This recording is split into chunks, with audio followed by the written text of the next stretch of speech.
Yes, let's start. Parathyroid gland. Parathyroid gland and its hormones.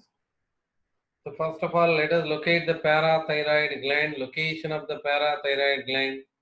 Parathyroid glands in humans are two pairs of pea-sized organisms that you can see here like this. These are the pea-sized organisms clinging like limpet to the posterior or dorsal surface of the thyroid, but they are totally independent of the thyroid. They are attached to the thyroid, but it doesn't mean so they have some functional connection with the thyroid.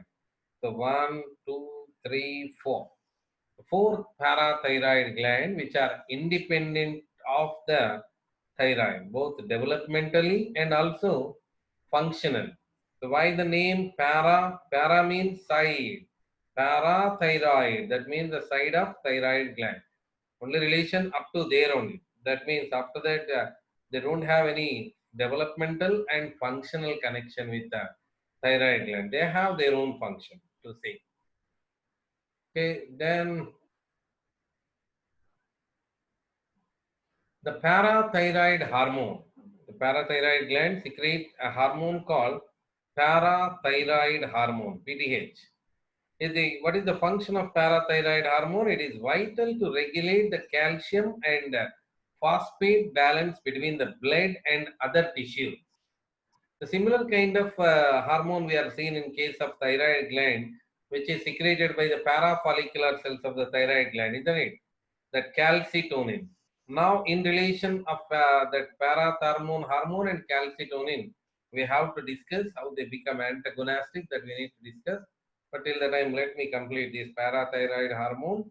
Parathyroid hormone is inhibit collagen synthesis by osteoblast and bone resorption by osteoclast.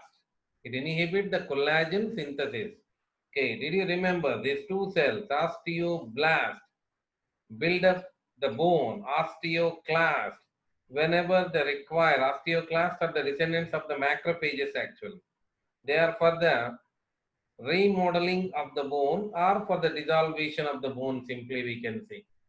Okay, so that what is the function? Again is the bone, isn't it? The PTH inhibit the collagen synthesis by the inhibition of the osteoblast and bone resorption by osteoclast. Okay. Calcium itself control the secretion of the parathyroid hormone by feedback mechanism.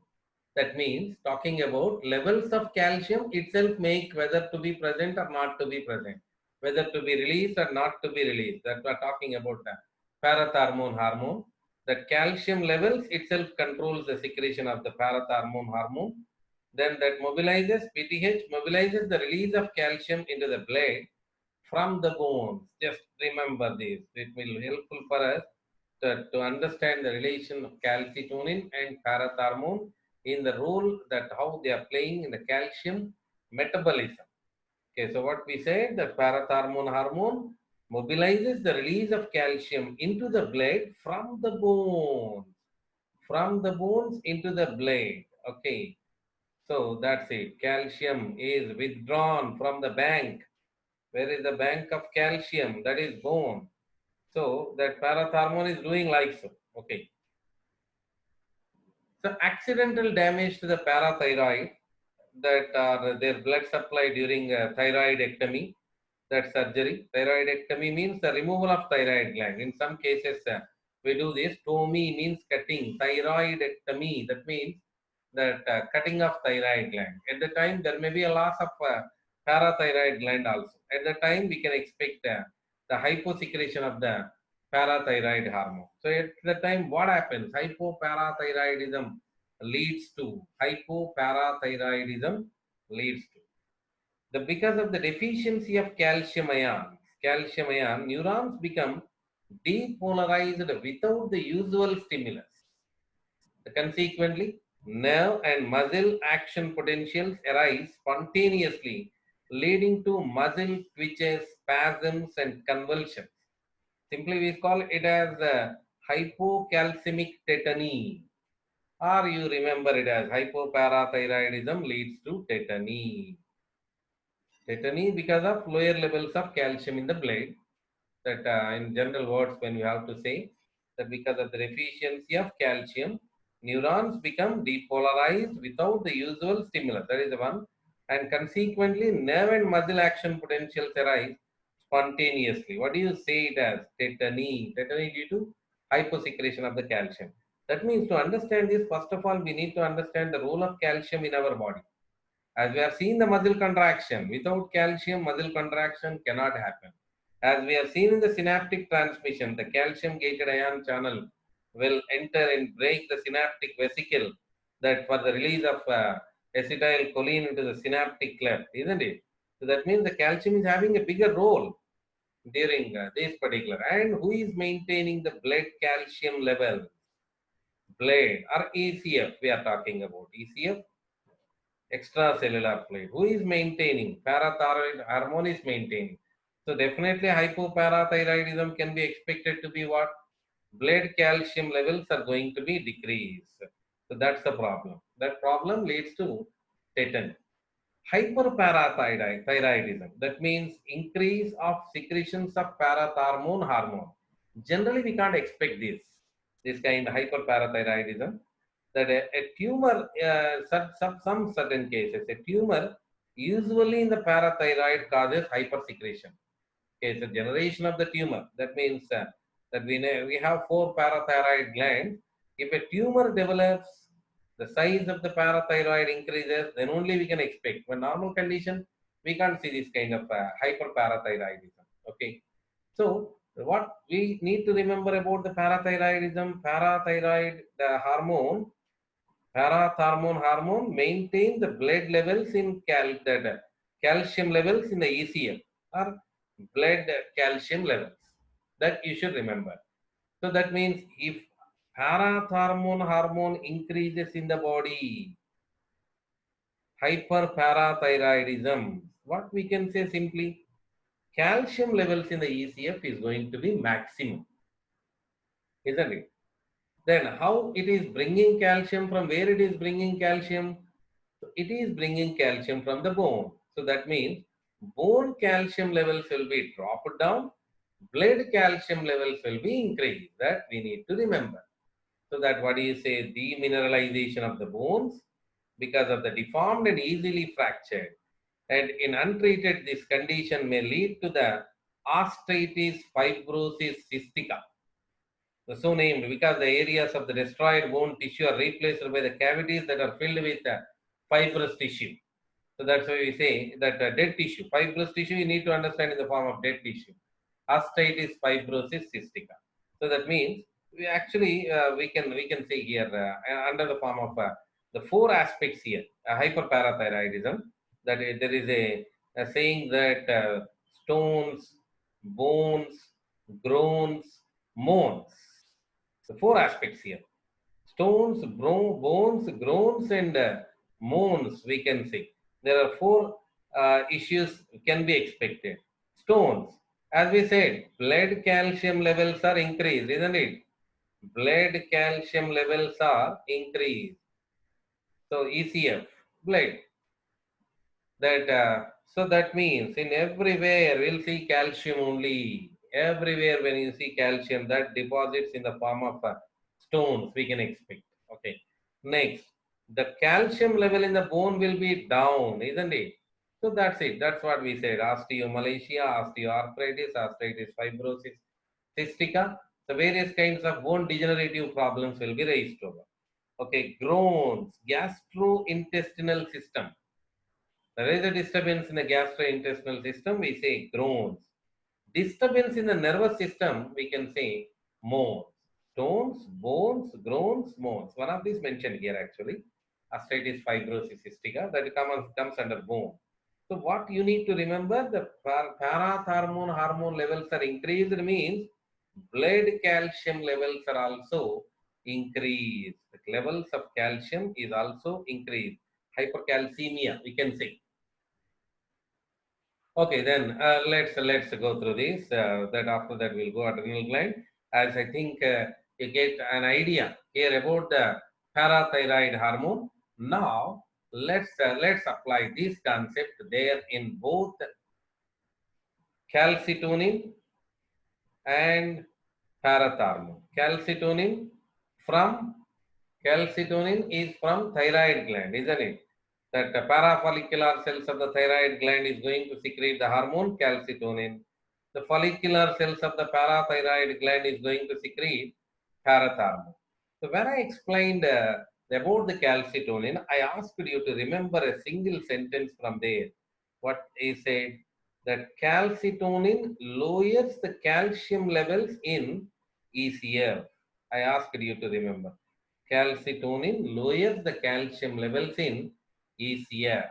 What about parathyroid? Now we are seeing about the parathyroid. It higher the calcium levels in ECF.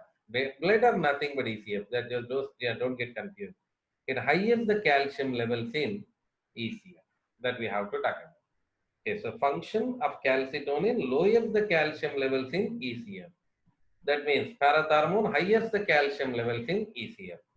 Okay, it lowers the calcium levels in ECF. Okay, calcitonin. That means what it will do? Higher the calcium levels in bone. Opponent to the ECF is bone. Higher the calcium levels in bone. That you need to remember. Okay, so it higher the calcium level in ECF. Mean not always. It lowers sometimes. We can say sometimes because there is some special action occurs that I'll see the mechanism. Sometimes it may lower the calcium levels. It may lower that we write. It may lower the calcium levels. Okay, so it may lower the calcium levels in bone. Not always. It's not the duty of parathyroid to do like so always. That means what parathyroid hormone do? Let us imagine if blood calcium levels are decreased. Blood calcium levels are decreased.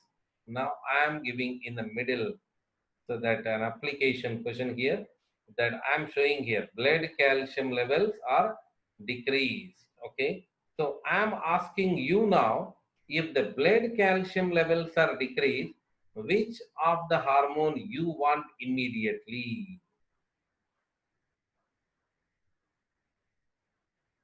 Which of the hormone? I said blood calcium levels are decreased. You want to promote which hormone to be released? Calcitonin or parathyroid? So that means if you remember these two functions, that will be easy for us to say. So blood calcium levels are decreased. Who can higher the calcium levels in ECF? ECF, as I said to you, not to get confused over. Every fluid in the body is called ECF, except cytoplasm. So higher the calcium levels in ECF. That means what do you want exactly? We want parathyroid hormone. So at the time when the blood calcium levels are decreased, we want parathyroid. You don't should not understand like whenever the parathyroid blood calcium levels are decreased, directly our parathyroid will go and lowers the bone calcium that withdraw the calcium from the bone. You should not understand. There is a function in between. That's why I asked, I wrote here like sometime. So what it will do, parathyroid, it stimulates our alimentary canal, gastrointestinal tract for the absorption of the calcium through the diet. That means it will ask the gastrointestinal tract, it requests, it stimulates the gastrointestinal tract to absorb the calcium level. It makes the preparation of the vitamin D, the calciferol. It promotes the conversion of the calcitriol into calciferol, or simply we remember it as formation of vitamin D. Okay, so after all doing these kind of action, if any calcium levels is not still increased in the blood, that means there is no outsourcing. That means from outside through the diet or through something else, you are not getting calcium.